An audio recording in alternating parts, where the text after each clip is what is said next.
Hello, Dr. Taslim. Thanks a lot for joining the Middle Road. Very warm welcome. Pleasure. Absolutely a pleasure to be here. Dr. Taslim, you are heading the Center for Cellular and Molecular Platforms.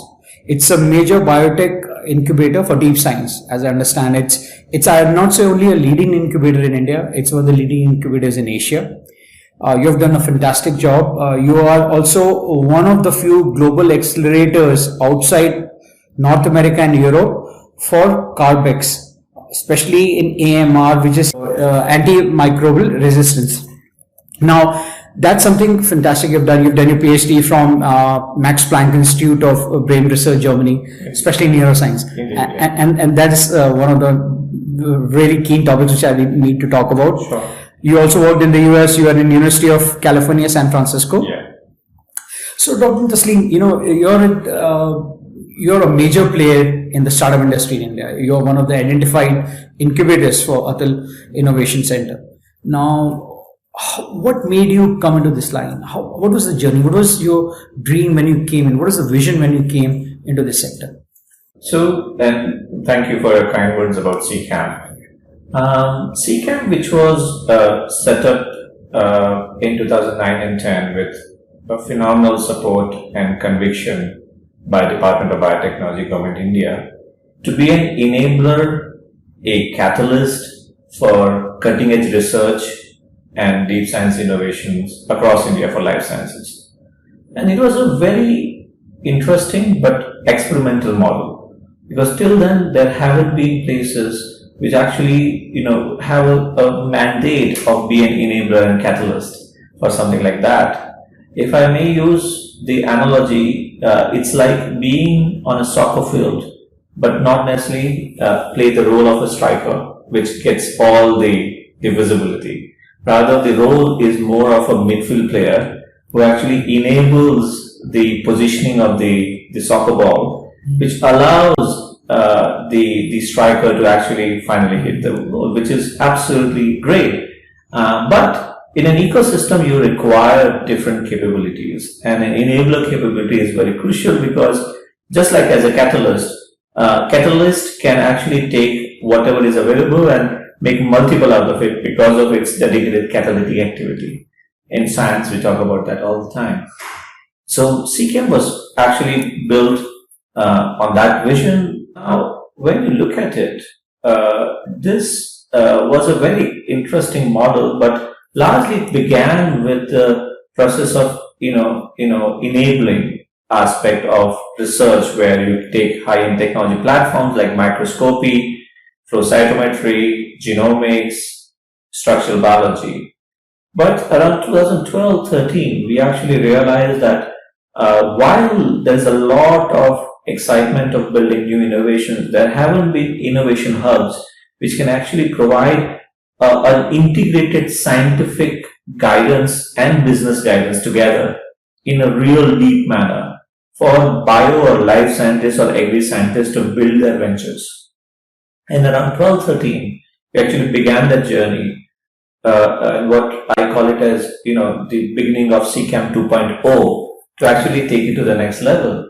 And it coincided with one of the very successful scheme or funding scheme from BIRAC in Delhi, that is called Big Biotech Ignition Grant.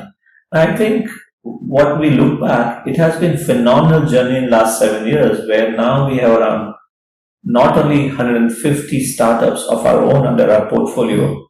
Very important aspect of that is that they are all science-driven innovative startups. They are not service startups. And that's a very important aspect, right? Because many times we have seen that happen. So we have a phenomenal portfolio, and this is across India. As we call it, we have now footprint across India through our innovations which are there.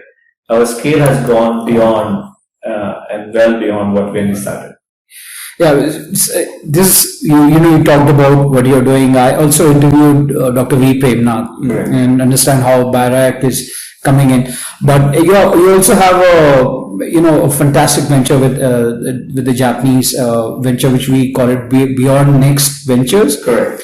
And recently, Indian government and Japanese government have got into a understanding. They are going to be putting in $115 million to kickstart about 100 startups. Correct. and you are one of the incubators which has been identified. Correct. Would you like to speak of this initiative?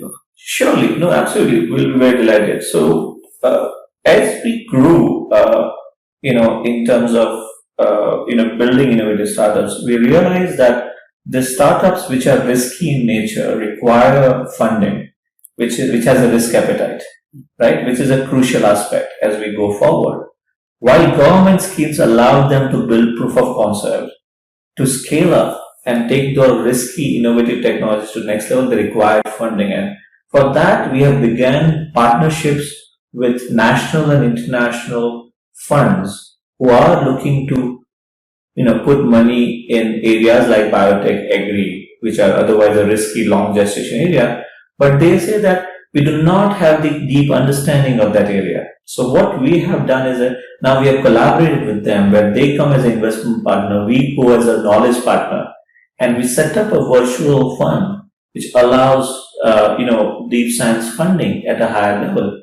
So a collaboration with Japanese VC firm called Beyond Next Venture has actually we achieved that, where they have brought in $5 million for CCAM startups, what we under a virtual entity, what we call it as CBIH, that is CCAM Beyond Next Venture Innovation Hub, which is for next 2 years we will fund $5 million at seed fund level, and BNV, that is Beyond Next Venture, can even fund more than that as a follow-on funding to the startups.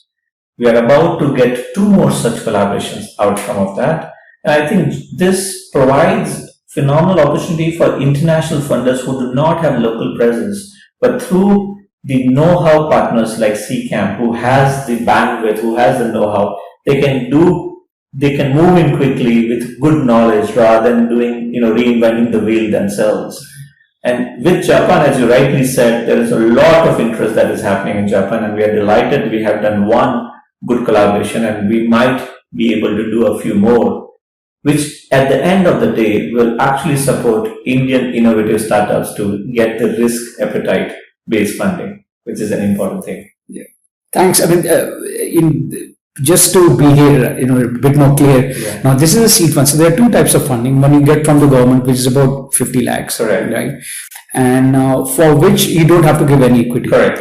But for this seed funding, let's say if you want to put about 100,000 USD, what sort of equity stake are we looking at? Indeed. So what we are looking at is that the funding will be around $300,000. Okay, that's a minimum size. That's a minimum kind of, like 300,000 is a bucket.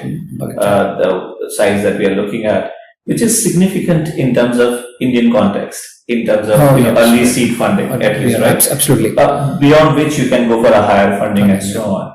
And it will be based on the valuation of company at that time. So let's say if one is taking 300,000 at a valuation of $2 million, you will end up giving according to percentage, or the as a percentage of the equity. And that allows a fund to assess the valuation of a company accordingly. And at the same time, the bracket of the 300,000 as of today would be around 2.1 crore, 2.2 crores. There are not many funders for risky ideas in India right now at that frequency. You do not hear biotech startups getting funded, on every month basis even. And so that is a very important thing for them, that they are getting funded rather than going out and getting funding from US and so on. Right here, a Japanese fund has come here through CCAM and give them funding where they are. Yeah, I think it's a fantastic initiative. Very correct. Japan is like taking a lot of leads in sustainable investing. It's doing a lot of things in sustainable space, and it's going to give a tech transfer. You get access also to the markets in Japan. This is just right at home. So you have been at the forefront of biotechnology. Now you have about like you said, you're connected with about 1,000 startups. You have 75 plus patents. Created that sort of motivation in you to start something like an incubator, and that is sort of an inventive streak in you which helped you motivate and guide right now to the level which it's gone to. So I think CCAM's efforts, which are in different verticals, which includes entrepreneurship and incubation vertical as well, I think it has largely due to guidance that we get, not only possibly me, but a lot of colleagues which are there who bring in phenomenal expertise based, because we have a lot of colleagues who are PhDs, who have the scientific temperament.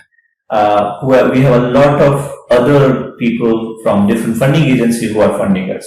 So DBT has funded us, BIRAC, Niti Aayog, AIM is funding us, and the Ministry of Electronics and IT, Meit is funding us, MSME is funding us, Government of Karnataka has funded very phenomenally as well. I think guidance from each and our own understanding, when we think that India at this point of time requires innovation hubs, innovation platforms, where smart ideas, deep science ideas can be supported.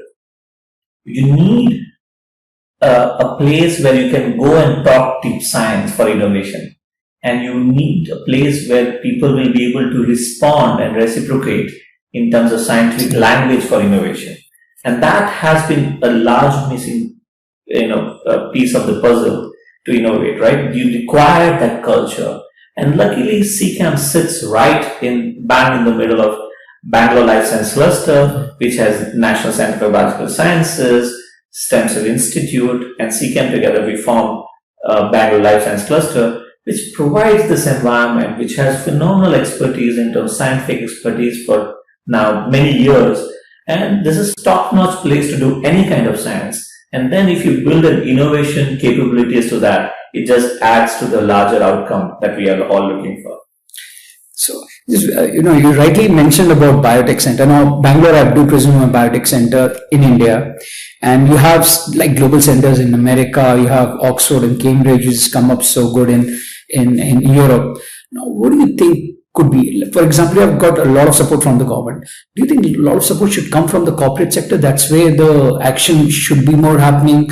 I mean, of course, corporate social responsibilities funding would now come into startups. Maybe it's not come up the way it should be, but do you think it's like maybe the buy-in should be more from the corporate side now in this space? Yeah, I think that's something that I think is slowly happening and should happen more.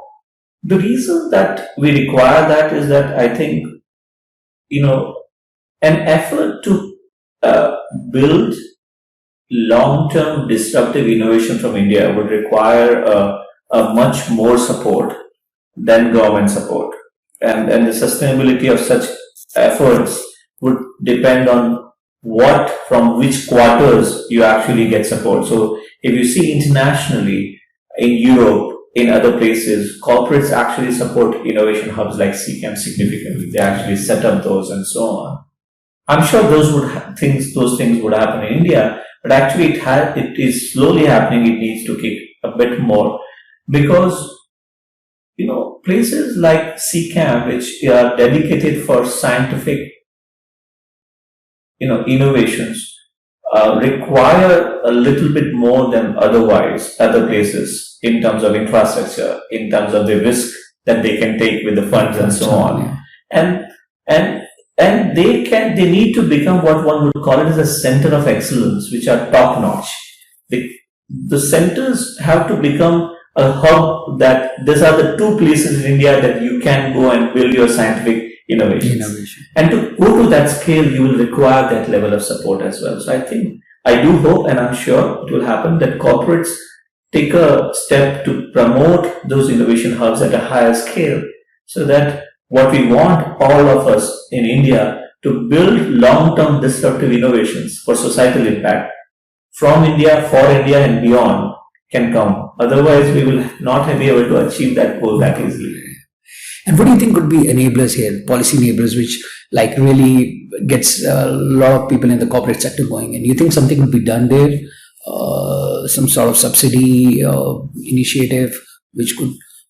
Yeah, so in general, I would say that, it always helps to actually look at the current status and how you can boost the broad, economic, advancements for startups and so on. Of course, those policies are going to be very, very important. One thing that for sure is going to be required is that how can you attract, kind of pre-Series A, Series A level investment in innovations. in absence of good presence of those investors, a lot of our innovations that we are supporting ourselves and which are, absolutely rock stars across the world, have to look at other geographies who have the investors, but they are more comfortable having those companies being situated there than in India for company laws and other aspects. So what we are looking at is that we are looking at kind of a loss of innovations which were built here, but then will be scaled up somewhere else. Yeah. And that is something that government, I'm sure, is considering. I do know of that they are considering, but I think we need to act fast to actually intervene and ensure that those investors come in with a risk appetite, and whatever policy is required to build that should be done to do. That is going to be a crucial aspect for next 5 years, because very good work has been done to initiate and build early stage innovations. To be able to take them further require different level of funding, which government cannot come up with, but that policy can possibly help bring in from the perspective. This is a good point. I mean, I had a discussion with Mr. Manoj Kumar from Social Alpha, and we were discussing how patient capital is going to evolve in India. And then I think that's going to be one of the major enablers, like you correctly said. Now, I want to talk about one of your world-class initiatives, which you have a tie-up with Carbix, which is, and you are the only global accelerator in the program outside North America and Europe. Europe, correct. And you're also a leader basically for AMR, which is antimicrobial resistance. Now, you're a leader in that segment by far in India, from whatever I know, from the innovation you're doing it. How did you achieve such a milestone? I mean, it's a very coveted achievement, to be the only incubator outside, it defines your expertise in that space. I think we are doing our best, not necessarily to lead or something, but of course, our efforts are at scale that are possibly not matched in India in AMR. The reason being that I think we realize that issues like AMR, there are others as well that I'll mention in a minute, but antimicrobial resistance, AMR, is a kind of a global threat in terms of health of entire human beings around. It has the capacity to wipe out small nations every year. There is a number that goes that around, it could actually lead to around 10 million deaths per year by 2050.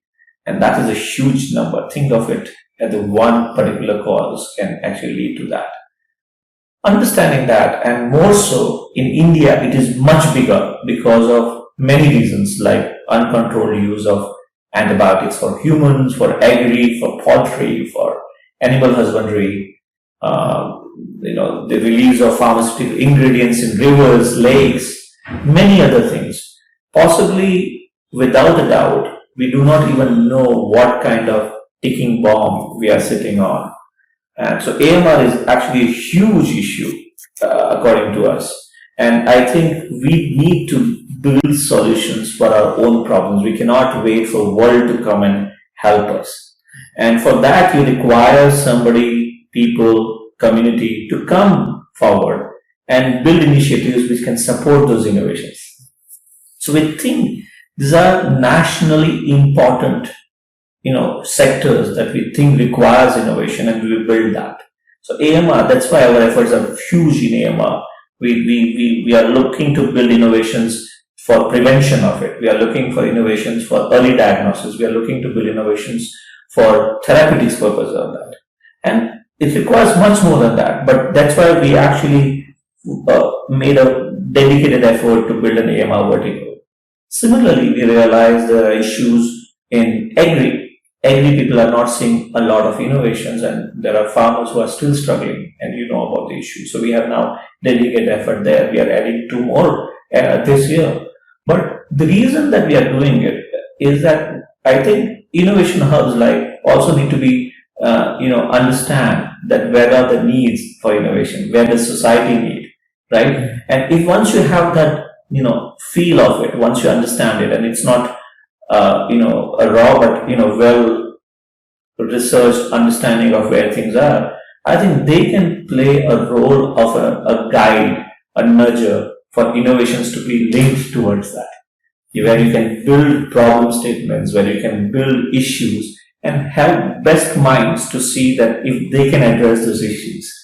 I clearly believe that the problems in India which are local require indigenous innovations and solutions more than any day before. And we have the capability to do that. What requires is a kind of different stakeholders to play the role very strongly to be able to guide that. And I think that's where we have picked areas like AMR and Agri, while we are agnostic within life sciences. You talked about, you're getting funding from us. You worked in a very collaborative model. So you have industry experts, you said a lot of people got PhDs.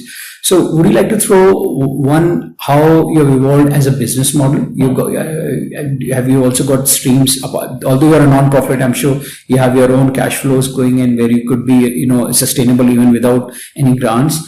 One, and secondly, how are you getting the other collaborative, subject matter experts? What do you look for in them when you want to bring them on board with you at the venture? Yeah, no. So I would say that 2 points to that is that in terms of, we strongly believe that while we are, calling for best minds, deep science ideas to address biggest problems around us, we want to be a hub where they can be nurtured, but not only by us, but by many other people. We clearly believe that we do not have all the expertise in the world. We do not want to build, it's impossible to build all the expertise in the hub. But we have actually ensured that there are core capabilities, expertise, scientific understanding of different kind, management is at some level built in, which anchors other experts from academia, from industry, from business, from regulatory to come and actually help those innovations further. So we have people who are CCAM colleagues who anchor those things and get more people from outside to build that. So that's a hub and spoke model of a kind, if I may say so. In terms of the sustainability, it's a difficult question to build in. I, as an individual, look at it differently. I think if one says that if you are, in an exercise with a mandate of, contributing to nation building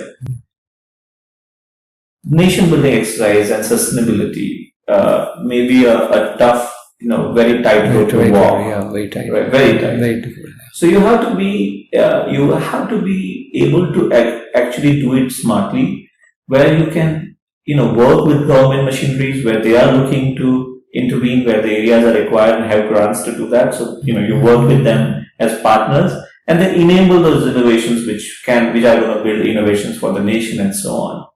To be able to do it in a purely on a rent and revenue basis, unfortunately, it has converted many of such places into simple profit and loss businesses. Right. And that actually takes away the mandate of the organization. The underlying philosophy, right? And that is to do social good. Absolutely. Yeah. Which is, if you are there for nation building exercise, you need, if you are going to tell that particular thing that no, I can't do that business, I'll do simple something which is less risky, which will give me the revenue, I think you would not be end up doing it.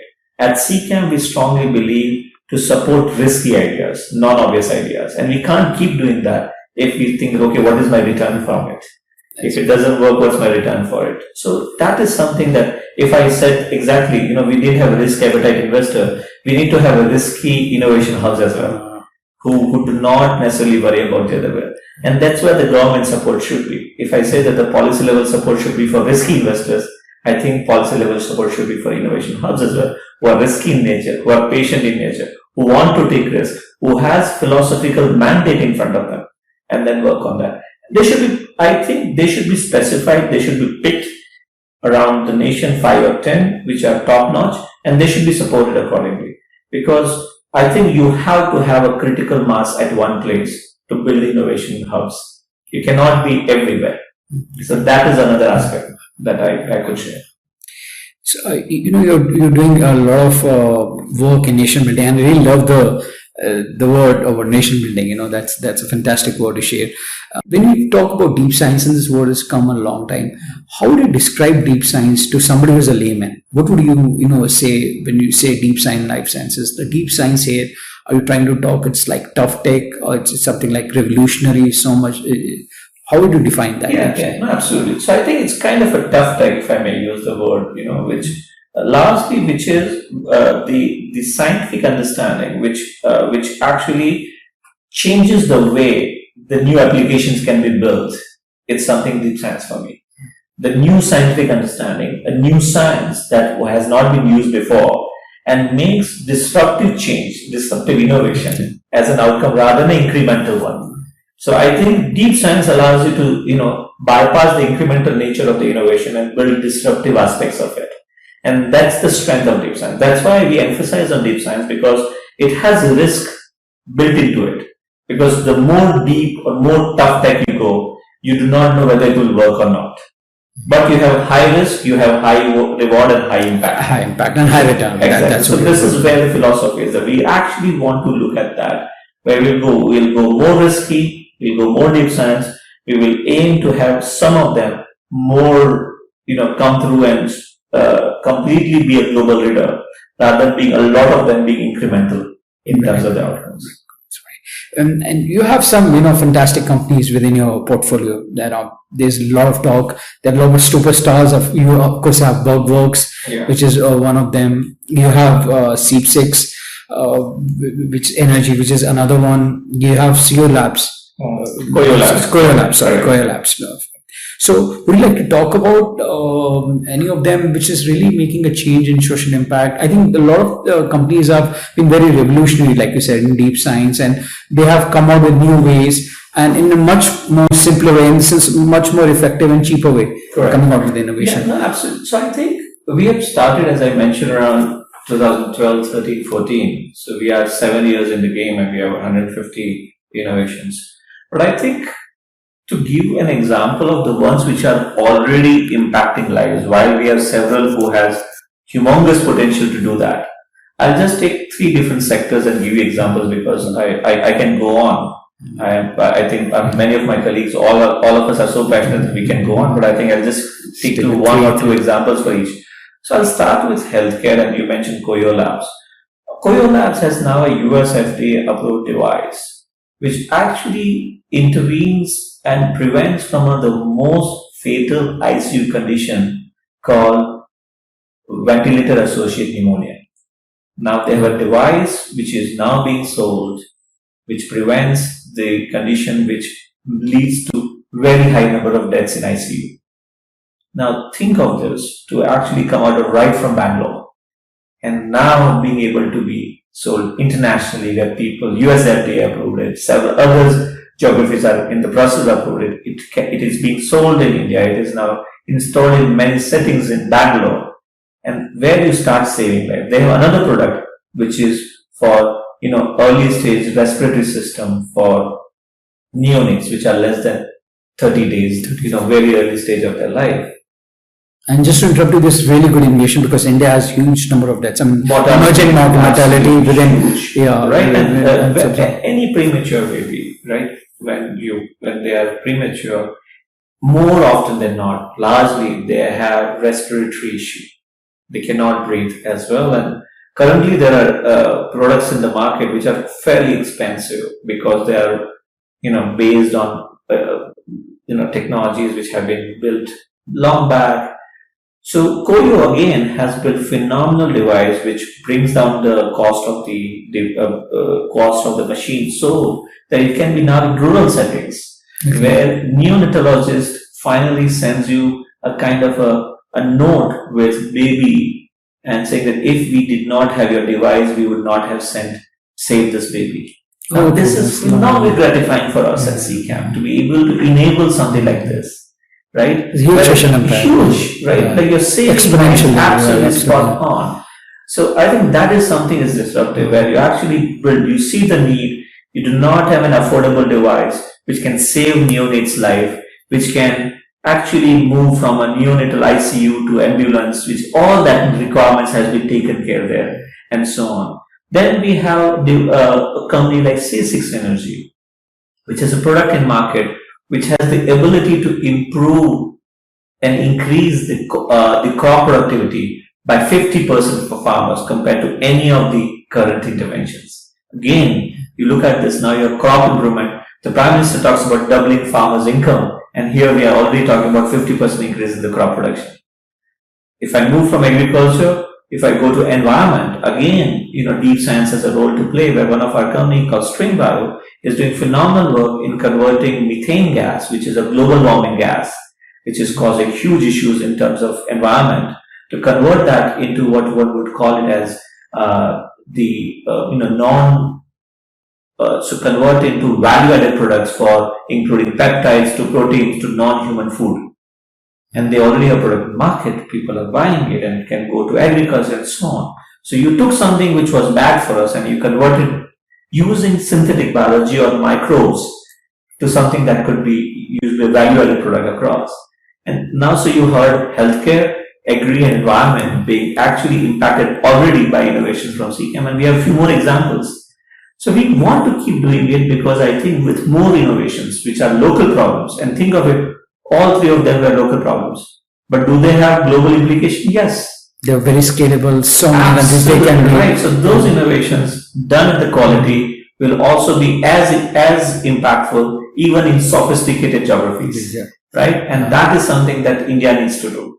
Right? Build it where you understand the problem and scale it up for international problems or global problems. Pretty much nailed it. That's how it should be done. And you give examples which have something which is very measurable. So recently, there's a lot of studies have come that gut is actually has a by far much more profound effect on the mind as done before. I think there are studies in Alzheimer's disease, like it has got a much more prominent effect. And this, would you like to sort of share your thoughts here? This is something very innovative of the late which has come out in the neuroscience field.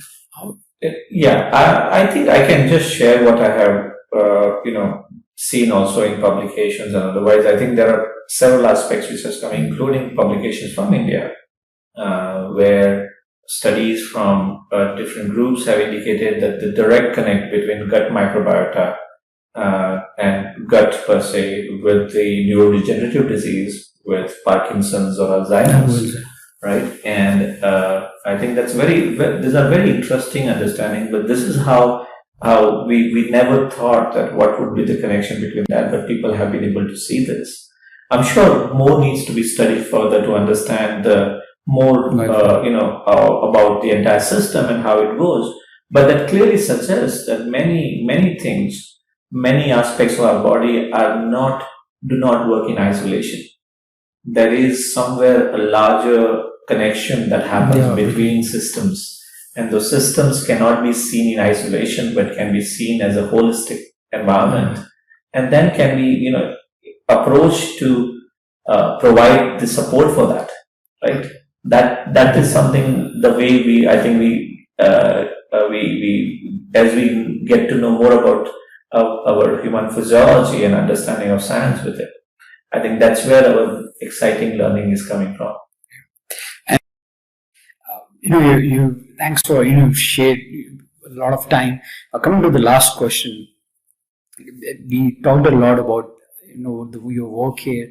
What would be that aha moment which it could be maybe one innovation you really shared about, something which brings back a smile to your face, something which when you think about it in recent years, you could take over the last 1 year, which you're really happy about, which you think it's...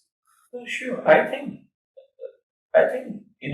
as for individual, we are somebody who is trained in science heavily, and now taking has keenness to build innovations from science. I think the impact of science is phenomenally gratifying.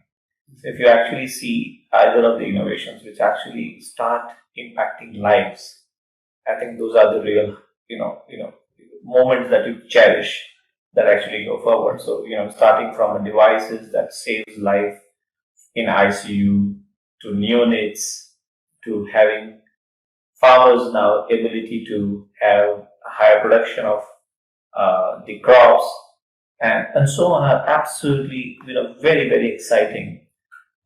And we want to continue to do that, where while we impact lives, how we and then we come back as a as nation, keep building innovations which have global relevance, right? And how can we do that together with many people inside and outside India? How can we have deep science innovations which are disruptive in nature, impacting lives? So I think this connecting three dots are very important thing. Deep science-based innovations impacting lives is a crucial aspect for CCAN. And when we finish one innovations which starts impacting lives, that's a big aha moment for us. And then it's not but it's one lab of a marathon of many labs. And we do not want to rest after one lab. We continue our run. I think there are many labs to go, but we want to ensure more and more innovations come, more and more lives are impacted, and nation actually gets to build deep science innovations which have global impact. So I think those are the crucial aspects that we at CCAM look at. Thank you for sharing. And from what I understand, we have already started in that journey, and we are in a way progressively moving towards the positive side. Yeah. And we are becoming a major biotech hub. Indeed. And that's what I would gather. Thanks a lot. Thank you for sharing time. You shared a fantastic perspective on what you're doing and how the new technologies are changing the lives of people. Thank you. No, absolutely. Thank you so much. I think it's lovely to engage with the middle road and understand their efforts to take some of those efforts to the larger community, and happy to share our activities and mandate and some of the outcomes from CCAM for the larger community. Great to be here. Thank you. Thanks. Thank you. Thank you, Dr.